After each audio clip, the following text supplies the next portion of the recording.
உறவுகள் அனைவருக்கும் அன்பான வணக்கங்கள். என்னதான் நிலா வந்துட்டு இந்த விஷயத்தில் கோவப்பட்டாலும் சோழன் நமக்காக தான் ஒவ்வொன்றும் யோசித்து செய்கிறாரு. ஆனால் அவர் நம்மளை எந்த அளவு லவ் பண்ணுறாரோ நம்மளும் லவ் பண்ணுறோமே, அந்த விஷயத்தில் அவர் கஷ்டப்படுறதை எப்படி பார்க்க முடியும் அப்படிங்கிறத சோழன் கிட்ட ரொம்ப அழகாக சொல்லி புரிய வச்சு, நமக்கு இந்த வீடே போதும் சோழன், இது இங்கே இருக்கிறது தான் எனக்கு ரொம்ப ரொம்ப பிடிச்சிருக்கு, இந்த வீடு தான் எனக்கு வேணும் அப்படின்னு சொல்லிட்டு ரொம்ப அழகாக சோழனுக்கு எடுத்து சொல்லி அந்த அட்வான்ஸை ரிட்டர்ன் வாங்கிட்டு வர சொல்கிறாங்க. ஸோ அந்த காசில் சோழன் வந்துட்டு டிவியை வாங்கிட்டு வந்து வச்சதுக்கப்புறமா இப்போது நம்ம மனோகருக்கு வந்துட்டு ஃபோன் பண்ணி நிலா வந்துட்டு ரொம்பவுமே அழகாக எடுத்து சொல்லி புரிய வைக்க போகிறாங்க அப்படின்னு நீங்கள் நினச்சிங்கன்னா மறக்காமல் இந்த வீடியோக்கு ஒரு லைக்கை மட்டும் கொடுத்துருங்க. ஸோ என்னதான் வீட்டை போய் பார்த்தாலும் அங்கே பிடிக்காமல் கற்றுனாலும் வீட்டுக்கு வந்ததுக்கப்புறமா எல்லாருக்கும் இந்த விஷயம் தெரிஞ்சிருக்கு அப்படிங்கும்போது அவங்களுக்கு கொஞ்சம் லைட்டாக கோவம் வரதான் செய்யுது. ஆனாலும் சோழனை தனியாக கூப்பிட்டு எங்கே அடிக்க போகிறாளோ அப்படின்னு பயந்துட்டே போகும்போது அங்கே நிலா வந்துட்டு சோழனோட பாசத்தை புரிஞ்சுக்கிட்டு அப்படியே ஹக் பண்ணிக்கிறாங்க. பண்ணிவிட்டு சாரி சோழன், உங்களை ரொம்ப திட்டேன்ல, எனக்கு எல்லாமே புரியுது, எனக்காக தான் நீங்கள் எல்லாமே பண்ணுறீங்க, நான் நல்லா வாழணும் அப்படின்னு தான் நீங்களும் யோசிக்கிறீங்க, நான் வசதியான வீட்டில் இருந்தேன் அப்படின்லாம். ஆனால் வீடுனா என்ன சோழன், அதுவே ஒரு வீடா, அவ்வளோ பெரிய வீடாக இருந்தாலும் எனக்கு அது பிடிக்கல சோழன், இந்த வீடு தான் எனக்கு பிடிச்சிருக்கு. இந்த வீட்டில் நீங்கள் அண்ணன் பாண்டி பல்லவன் அங்கிள் எல்லாரும் கூட சேர்ந்து இருக்கிறது தான் எனக்கு பிடிச்சிருக்கு, அது ஏன் உங்களுக்கு புரியவே மாட்டேங்குது அப்படிங்கிறாங்க. அப்படி இல்லை நிலா, உங்கள் அப்பா கேட்டதும் நியாயம் தானே, அந்த வகையில் தான் நான் யோசிச்சு பார்த்தேன், உன்னை நல்லா வாழ வைக்கணும்னு தானே நான் யோசித்தேன் அப்படிங்கிறாங்க. புரியுது சோழன், அதுக்காக இப்படி எடுத்த எடுப்புலையே அவ்வளோ கடனை வாங்கி இப்படிலாம் பண்ணணும்னு ஏதாவது இருக்கா சொல்லுங்கள். நீங்கள் ஆல்ரெடி நல்லா தான் பார்த்துக்கிறீங்க, எனக்கு எந்த குறையும் இல்லை, நான் சந்தோஷமாக தான் இருக்கேன். நான் சந்தோஷமாக இல்லைன்னா அப்பா சொன்ன மாதிரி ஏதாவது நீங்கள் யோசிக்கலாம். நான் ரொம்பவே சந்தோஷமாக இருக்கேன் சோழன், இனிமேல் அதை பற்றி யோசிக்காதீங்க. ஆனால் இதுக்கு மேலே ஏதாவது நீங்கள் பண்ண போகிறீங்க அப்படின்னா தயவு செஞ்சு என்கிட்ட சொல்லுங்கள் சோழன், நம்ம 2 பேரும் பேசி ஒரு ஒரு டிசைட் பண்ணிவிட்டு அதுக்கப்புறமா பண்ணோன்னா நமக்குள்ளே ஒரு பிரச்சனையே வராதுல்ல, ஏன் அது புரிய மாட்டேங்குது உங்களுக்கு அப்படிங்கிறாங்க. சரி நிலா, இனிமேல் நான் அப்படி பண்ண மாட்டேன் அப்படின்னு சொன்னோன்னே சரி அப்போ கொடுத்த அட்வான்ஸை போய் வாங்கிட்டு வாங்க அப்படிங்கிறாங்க. சரி அப்படின்னு சொல்லிட்டு இப்போ நேராக அங்கே போகிறாரு. அங்கே போய் கேட்டால் அந்த ஓனர் பயங்கரமாக கத்துறாரு. என்னப்பா நினச்சிட்டு இருக்கா, எத்தனையோ பேர் இந்த வீட்டை வந்து கேட்டாங்க, போர்டு மாட்டி ஒரு நாள்லையே எத்தனை பேர் வந்து கேட்டாங்க, இருந்தாலும் சரி நீ டோக்கன் அட்வான்ஸ் கொடுத்துட்டியேங்கிறனால நானும் ஒரு இதாக இருந்தேன், இப்போ திரும்ப வந்து கொடுத்த அட்வான்ஸை கேட்குற, அதெல்லாம் கொடுக்க முடியாது திரும்ப அப்படிங்கிறாங்க. சோழனுக்கு என்ன பண்ணுறதுனே புரியல. பாண்டி வேற கூடவே நின்றுட்டு என்னடா இப்படி சொல்கிறாரு அப்படிங்கிறாங்க. டேய், அட்வான்ஸ் வாங்காமல் வீட்டு பக்கமே வரக்கூடாதுன்னு சொல்லிட்டாடா, வீட்டுக்குள்ளேயே சேர்க்க மாட்டாடா அப்படின்னு சொல்லிட்டு இங்கே சோழனும் புலம்பிட்டு இருக்காரு. வேற வழியே இல்லடா சோழா, போய் அவர் காலிலே விழுந்துரு நீ அப்படின்னு சொல்லிட்டு இங்கே பாண்டி விளையாட்டாக சொன்ன விஷயத்த சோழன் விறுவிறுன்னு போய் அதை உண்மையாகவே பண்ணிடுறாரு. அந்த ஓனர் காலிலே விழுந்துட்டு சார் சார் ப்ளீஸ் சார் எப்படியாவது கொடுத்துருங்க சார், நான் கடன் வாங்கிட்டு வந்து உங்களுக்கு கொடுத்தேன் சார் அப்படிலாம் போய் கேட்கும்போது அங்கே அவருக்கே ஒரு மாதிரி இருக்கு. என்னப்பா காலில் எல்லாம் விழுந்துட்டு இருக்க, முதல்ல எந்திரிப்பா அப்படிங்கிறாங்க. இல்லை சார், நீங்கள் எனக்கு அட்வான்ஸை திருப்பி கொடுக்குறேன்னு சொல்லுங்கள், அப்போ தான் நான் எந்திரிப்பேன் அப்படின்னு சொல்லும்போது சரிப்பா கொடுக்குறேன் எந்திரி அப்படிங்கிறாங்க.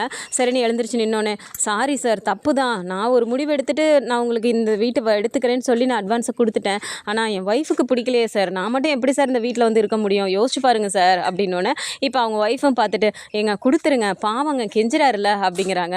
சரிப்பா நான் கொடுக்குறேன், எனக்கு இது நீ இல்லைன்னா இன்னொரு ஆள் வரதான் போகிறாங்க, ஆனால் என்ன அட்வான்ஸை கொடுத்துட்டு திரும்ப கேட்குறது உடனே எல்லாம் நீ வந்து கேட்பேன்னு நான் நினச்சி கூட பார்க்கலப்பா, சரி இந்தா அப்படிங்கிறாங்க. ரொம்ப தேங்க்ஸ் சார், நான் இந்த உதவியை எப்பயும் மறக்க மாட்டேன் சார் அப்படின்னு சொல்லிட்டு இப்போ வேகமாக பணத்தை வாங்கிட்டு வராரு. நிலா வந்துட்டு அங்கே ஆஃபீஸில் இருக்கும்போது சோழனே ஃபோன் பண்ணுறாரு. அப்போ நிலா அட்டன் பண்ணிவிட்டு சொல்லுங்கள் சோழன் அப்படிங்கிறாங்க. என்ன நிலா உனக்கு ஒர்க் முடிஞ்சிருச்சா அப்படிங்கிறாங்க. இல்லை சோழன் இன்னும் கொஞ்சம் இருக்குது. ஆமாம் நீங்கள் போனீங்களா, அந்த விஷயம் என்னாச்சு அப்படிங்கிறாங்க. வாங்கிட்டேன் நிலா, வாங்கிட்டு தான் இப்போ உனக்கு ஃபோன் பண்ணேன் அப்படிங்கிறாங்க. ஓகே சோழன், நான் கொஞ்சம் ஒர்க்காக இருக்கேன், நீங்கள் முடிச்சிட்டிங்கல்ல சந்தோஷம் தான், நான் முடிச்சுட்டு வந்துடுறேன் அப்படின்னு சொல்லிட்டு இங்கே நிலாவும் ஃபோனை வச்சிடுறாங்க. இப்போது பாண்டி பார்க்குறாரு, என்னடா நின்றுட்டே இருக்க, இதை ஓனர்கிட்ட தானே வாங்கினேன்னு சொன்னேன், இப்போ அவர்கிட்டயே திரும்ப கொடுத்துரு அப்படிங்கிறாங்க. டேய், அவர் வட்டிக்கு தாண்டா கொடுத்தாருன்ட்ட, இப்போ 20,000 ரூபாய் வச்சுருக்கோம், இதை ஏன்டா பேசாமல் நம்ம வீட்டுக்கு டிவியை வாங்கிடலாமே அப்படிங்கிறாங்க. டேய், திரும்பவும் கடன் வாங்கி அதில் இன்னொன்று பண்ணாதடா, திட்ட போகிறாங்கடா அவங்க அப்படிங்கிறாங்க.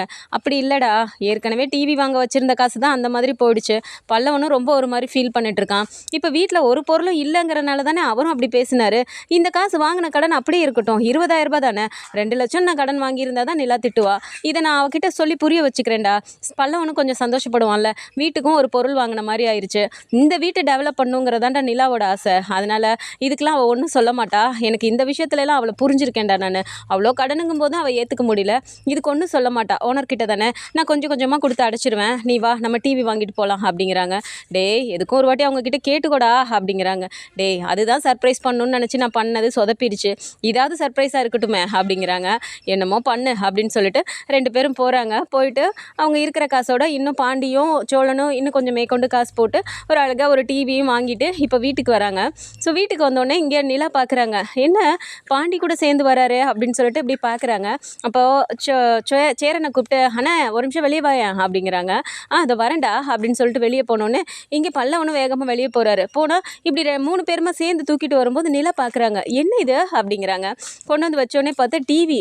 அப்படி நிலா பார்க்குறாங்க. சாரி நிலா, வீட்டுக்கு ஒரு பொருள் வாங்குறதுல நீ ஒன்றும் சொல்ல மாட்டேன்னு எனக்கு தோணுச்சு. அவர்கிட்ட அட்வான்ஸ் திரும்ப வாங்கினேன்ல, அண்ணன்கிட்ட ஒரு மாதத்தில் தரேன்னு சொல்லி தான் வாங்கியிருக்கேன். அந்த காசை நான் கொஞ்சம் கொஞ்சமாக கொடுத்துட்றேன். வீட்டுக்கு ஒரு பொருளாக இருக்கும்ல, இந்த வீட்டை டெவலப் பண்ணுங்கிறது தானே உன்னோட ஆசை. இந்த வீட்டில் டிவியாக இருந்துட்டு போட்டுமே அந்த காசு, அதுக்கப்புறமா நான் கொடுத்துக்கிறேனே, திட்டாத நிலா அப்படின்னு சொல்லிட்டு ஒரு மாதிரி கைண்டாக அவர் பேசும்போது நிலாவுக்கு அப்படியே ஒரு மாதிரி சிரிப்பாகவே வருது. சிரிச்சிடுறாங்க. அப்பாடா நீ சிரிச்சிட்டியா, எங்கே திட்டிருவியோன்னு பயந்துட்டே இருந்தேன். இதோ இந்த பாண்டி தான் ரொம்ப என்னை பயமுறுத்திட்டான் அப்படிங்கிறாங்க. பாண்டி அப்படியே பார்த்துட்டு ஐயோ இல்லைங்க, கடன் வாங்கினா உங்களுக்கு பிடிக்காதுல்ல, அதனால தாங்க அப்படி சொன்னேன் அப்படிங்கிறாங்க. பரவாயில்ல பாண்டி பரவாயில்ல, இது நம்ம வீட்டுக்கு ஒரு பொருளாகிடுச்சுல்ல, பல்லவன் பாருங்கள் எவ்வளோ சந்தோஷமாக நிற்கிறான்னு அப்படிங்கிறாங்க.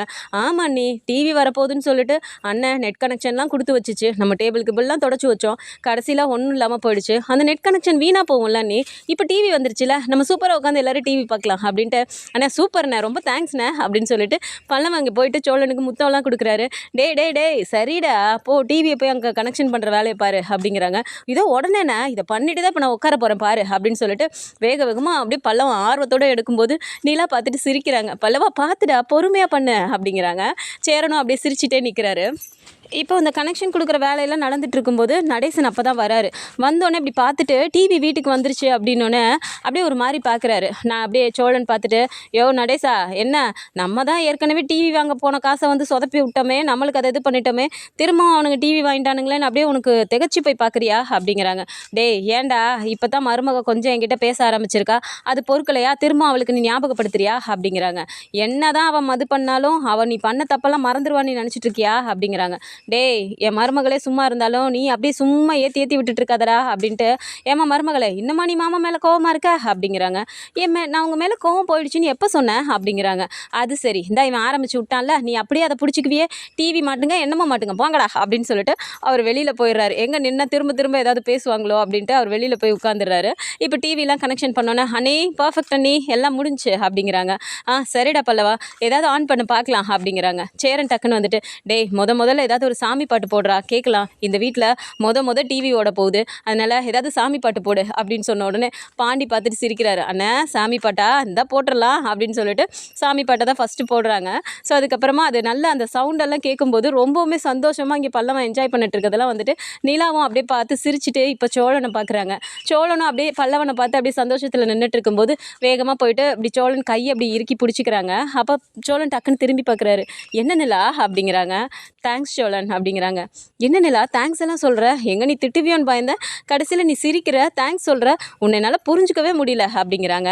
நீங்கள் என்னை புரிஞ்சுக்கிறது ரொம்ப ஈஸி சோழன், எனக்கு இந்த வீடு தான் முக்கியம். இந்த வீட்டை நீங்கள் டெவலப் பண்ணுறதுக்காக நீங்கள் என்ன பண்ணாலும் எனக்கு உங்கள் மேலே கோவமே வராது. அங்கே பார்த்தீங்களா பல்லவன் எவ்வளோ சந்தோஷமாக இருக்கான்னு, நம்ம வீட்டில் இருக்கவங்க சந்தோஷமாக இருக்கிறது தான் சோழன் முக்கியம். நம்மளால் ஒருத்தர் சந்தோஷமாக இருக்காங்கன்னா அது நமக்கும் எவ்வளோ சந்தோஷம் கொடுக்கும் பார்த்தீங்கள அப்படிங்கிறாங்க.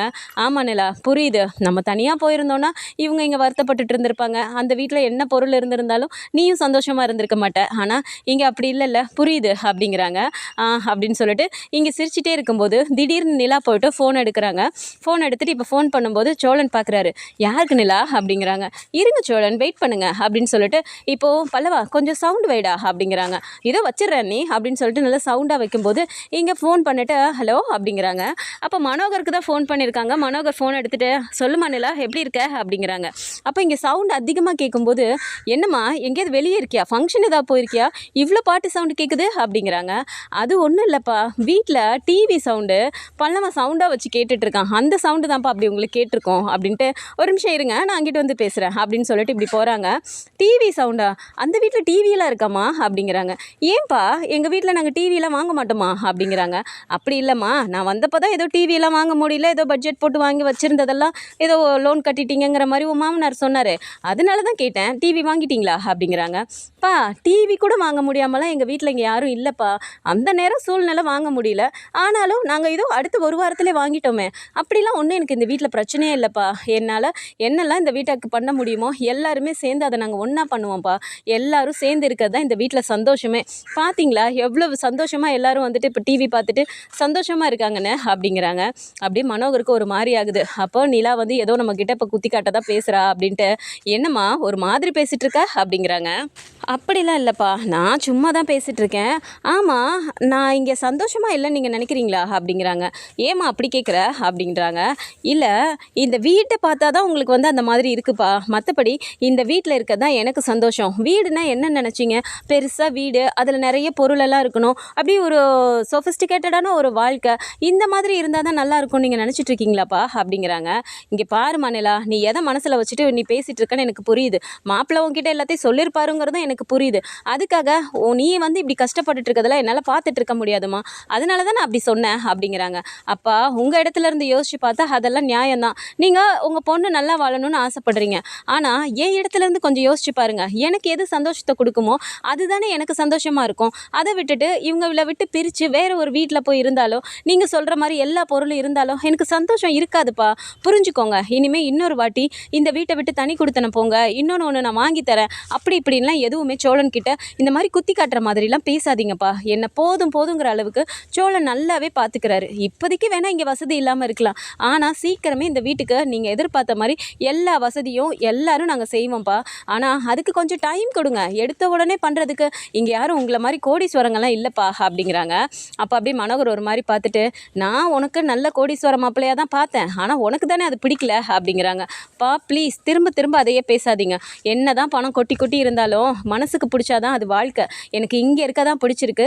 இதோ நீங்கள் நினச்சிங்களே எங்களால் எதுவுமே பண்ண முடியாதுன்னு, இப்போ நாங்கள் டிவி வாங்கிட்டோம். இனிமேல் ஒவ்வொரு மாதமும் ஒவ்வொரு பொருளாக வாங்குவோம். அதுக்கப்புறம் வீட்டையே கொஞ்சம் கொஞ்சமாக மாற்றுவோம். இப்படியே நாங்கள் படிப்படியாக வளர்ந்து வந்துடுவோம்ப்பா. ஆனால் நீங்கள் அவசரப்பட்டு சோழனையும் ஏதாவது பேசாமல் எங்களை கொஞ்சம் எங்கள் பாட்டில் விட்டுருங்கப்பா. நாங்களே கொஞ்சம் கொஞ்சமாக முன்னேறி வந்துடுவோம். எல்லாத்துக்கும் மேலே எங்கள் வாழ்க்கை எப்படி இருக்கணுங்கிற பொறுப்பு எங்களுக்கும் இருக்குல்ல. நாங்கள் ஒன்றும் சின்ன குழந்தை இல்லைப்பா" அப்படிங்கிறாங்க. "நிலா, நீ பேசுகிறதெல்லாம் புரியுது. நீ ரொம்ப டேலண்டடான பொண்ணு தான். ஆனாலும் ஒரு அப்பாவாக நான் யோசிச்சு அதை சொன்னேன். மற்றபடி நான் வேறு வந்து தப்பாக சொல்லலாமா?" அப்படிங்கிறாங்க. "சரிங்கப்பா, இப்போவும் நான் உங்களை வந்து கஷ்டப்படுத்தணும்னு சொல்லலை. எங்கள் வீட்டிலே எங்களை எல்லாம் செய்ய முடியும்னு நான் உங்ககிட்ட சொல்லணுங்கிறதுக்காக தான் இப்போ நான் ஃபோன் பண்ணேன்" அப்படிங்கிறாங்க. "சரிம்மா, இதை சொல்கிறதுக்காக தான் நீ பண்ணி அப்பாவுக்கு? அப்பா கிட்ட பேசணும், அம்மா கிட்ட பேசணும், அந்த மாதிரி எண்ணம்லாம் இல்லையா உனக்கு?" அப்படிங்கிறாங்க. "அப்படிலாம் இல்லைப்பா. யார் சொன்னா? அம்மா என்ன பண்ணுறாங்க?" அப்படிங்கிறாங்க. "அம்மாவா? இதோ இங்கே தான் இருக்கா" அப்படிங்கிறாங்க. "ஓ, அம்மாக்கு என் மேலே இன்னும் கோவம் குறையலையா?" அப்படிங்கிறாங்க. "அப்படிலாம் இல்லை, பேசுறியா?" அப்படின்றாங்க. "இல்லைப்பா, நான் அம்மாவுக்கு தனியாக ஃபோன் பண்ணி பேசிக்கிறேன். கொஞ்சம் இப்போ தான் டிவிலாம் கனெக்ட் பண்ணி எல்லாம் பார்த்துட்ருக்காங்க. எல்லாம் ஜாலியாக உட்காந்துட்டு இருக்காங்க. நான் கொஞ்சம் நேரம் அவங்க கூட இருந்துட்டு அதுக்கப்புறமா நான் அம்மா கிட்ட பேசுகிறேன். கேட்டேன்னு சொல்லுங்கப்பா" அப்படின்னு சொல்லிட்டு நிலா வச்சிடுறாங்க. இங்கே அப்படியே மனோகருக்கு அப்படி ஒரு கோவம் வருது. ஃபோனை கட் பண்ண உடனே அப்படியே ஒரு மாதிரி டென்ஷனாக உட்கார்றாரு. தேனை பார்த்துட்டு, "என்னங்க, என்ன சொன்னாவ?" அப்படிங்கிறாங்க. "அந்த வீட்டில் ஒரு பொருளும் இல்லைன்னு, நான் தனியாக வீடு ஃப்ளாட் வாங்கி தரேன், எல்லா பொருளும் வாங்கி தரேன், தனி கொடுத்தன வாங்கன்னு நான் சொன்னதுக்கு அந்த வெட்டி பையன் இருக்கான் பாரு, அவன் ஃபோன் பண்ணிவிட்டு நீங்கள் கொடுக்குறதெல்லாம் எனக்கு வேணாம், என்னால் எல்லாம் பண்ணிக்க முடியும்னு பெருசாக சவால் விட்டான். ஆனால் இப்போ அவனால் ஒன்றும் பண்ண முடியல போல இருக்குது. வீட்டுக்கு இன்னொரு டிவியை மட்டும் வாங்கி மாட்டிட்டு அவன் நிலா கிட்டே ஏதோ இது பண்ணியிருப்பான் போல். அதை உன் பொண்ணு இருக்கா பாரு, சரியான ஏமாளி. அவன் பண்ணுற சின்ன சின்ன விஷயத்துக்கெல்லாம் பெருசாக சந்தோஷப்படுறா. என்ன தான் இருக்கோ தெரில அவன்கிட்ட. அவன் மூஞ்சியை பார்த்தியா? ஏதாவது அவனை பார்த்தா நல்லா இருக்கானா?